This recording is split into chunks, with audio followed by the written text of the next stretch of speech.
Well, in today's currency report, we're still focusing on the British pound. That Bank of England meeting we just told you about definitely having an impact on the market. But beyond the pound, what is the trade out there in the currency markets right now? Brendan Lothry is making sense of it all for us. Brendan, what story are you most focused on right now? Yeah, we're really focusing on this on both sides of the pond. The really big question for tomorrow is, will the Bank of England keep pumping money into the economy, or will it call it quits? Now, the answer is likely to determine the pound's path going forward. And the market is pretty much split about what will happen.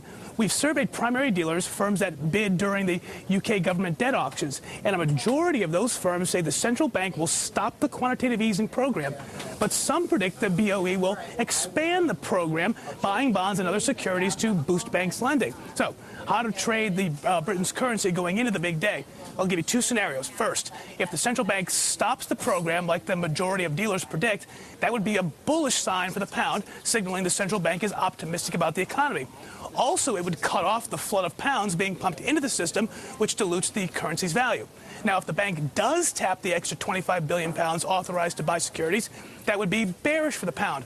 Bottom line, buying or selling the British pound could be a risky bet in the next 24 hours. Now, some context, the British pound has been on a roll, trading at its highest level since last fall.